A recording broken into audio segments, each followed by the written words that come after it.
menjaga otak agar tetap awet. Kemarin tuh saya membahas yang pertama, poin pertama adalah jaga pola tidur. Yang kedua adalah mengeluarkan unek-unek, dan yang ketiga adalah saat kita belajar maka kita harus berhati-hati, jangan sampai memaksakan otak. Ketika otak kita mulai terasa berat, capek, istirahatlah 10 atau 15 menit lalu mulai lagi belajar. Dan yang terakhir adalah mendengarkan suara-suara yang kita sukai. Nah, sekarang masuk poin kelima, yaitu poin kelima adalah membaca di setiap harinya paling minimal banget itu, kalau bisa itu kita maksimalkan 1 jam membaca tuh, tapi membaca yang menambah wawasan, yang menambah ilmu. Agar ada sebuah penelitian, ada satu karyawan ketika dia sebelum cuti, dia tuh ketika disuruh oleh atasan untuk membuat gagasan atau membuat terobosan-terobosan, mudah gitu, dengan mudah otaknya berpikir. Tapi ketika dia cuti selama 1 bulan atau libur selama 1 bulan, dia di rumah itu leha-leha, santai gitu, tidak membaca, dia leha-leha lah, karena mungkin dia berpikir setelah sekian lama bekerja dan sekarang libur panjang, makanya waktu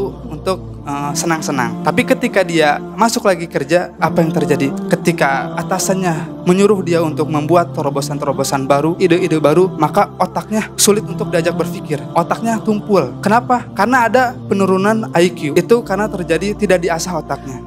Keenam itu adalah lakukanlah aktivitas yang membuat kita senang. Contohnya saya, ketika saya tahun pertama dan tahun kedua di sini,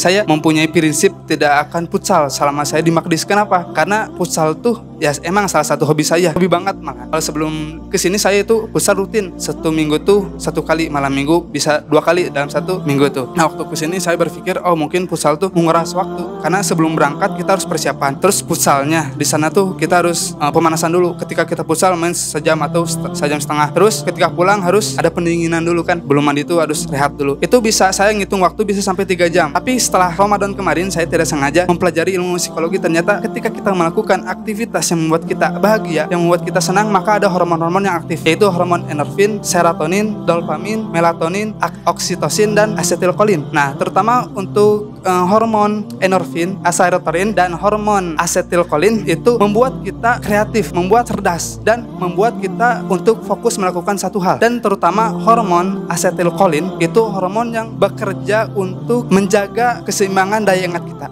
Ketika kita melakukan apa yang kita senangi, maka hormon ini akan aktif dan menjaga daya ingat kita. Itulah fungsinya kita melakukan aktivitas yang kita senangi. Terus yang poin yang ke-7 adalah menjadi diri sendiri. Contohnya kemarin Fikri Kultum dia mengakui bahwa dia kurang bersosialisasi. Memang karena dia tuh orang yang phlegmatis, termasuk orang yang introvert tapi humble. Ketika Fikri dipaksa untuk menjadi Bone yang sanguinis dan koleris, itu sulit karena itu tipe yang ekstrovert gitu. Ketika ada seseorang yang emang orangnya pendiam, introvert, dia harus menjadi ekstrovert agar diakui oleh semua orang, maka dia akan melakukan sangat melelahkan, karena itu bukan kepribadiannya dia. Jadi apa teman-teman solusinya? Maka ketika kita merasa melakukan yang baik dan menurut agama kita baik, ya lakukan saja. Karena apa yang kita lakukan akan ada 2 pandangan. Yang pertama pandangan baik, dan yang kedua adalah pandangan yang buruk. Misalkan ketika kita melakukan hal yang baik, pasti ada pandangan yang jelek, dan ketika kita melakukan hal yang jelek, maka akan ada pandangan yang baik. Itulah manusia teman-teman. Jadi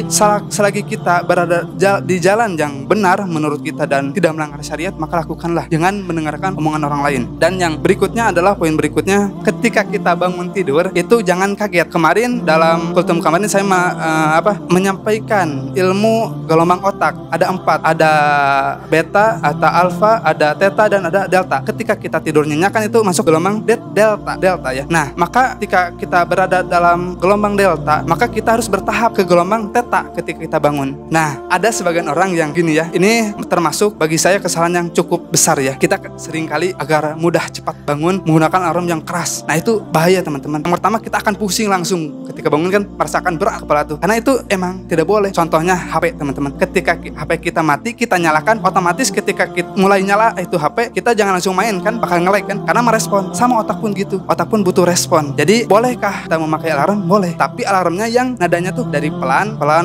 sedang, naik keras. Jadi jangan langsung keras. Itu akan mempengaruhi otak kita, akan cepat rusak, neuronnya akan berguguran. Nah, jadi boleh pakai alarm. Jadi bertahap. Makanya ada istilah ngumpulin nyawa dulu, dan itu bener istilah itu tuh. Saya baru merasakan istilah itu. Jadi ketika kita bangun tidur, langsung baca doa, langsung duduk, diam dulu sejenak, melakukan sunnah-sunnah, misalkan mengusap wajah. Terus ketika kita sudah mulai enakan nih, langsung ambil wudhu. Lalu yang berikutnya adalah poin berikutnya, lakukanlah olahraga. Ya, kenapa olahraga? Termasuk menjaga otak kita. Karena ketika kita olahraga atau beres olahraga, kita suka ngos-ngosan kan ya.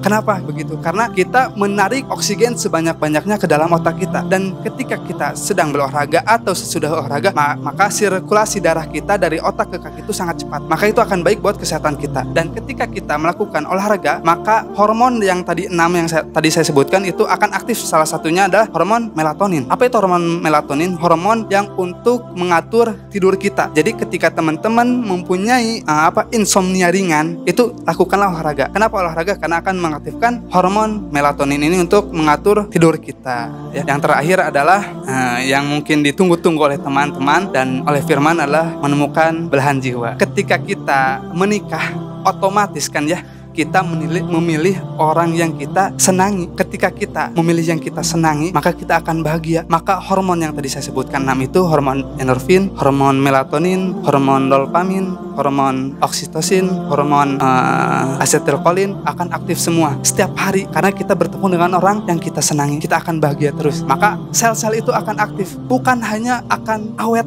otak kita, tapi akan awet tubuh kita dan awet muda wajah kita. Ya, jadi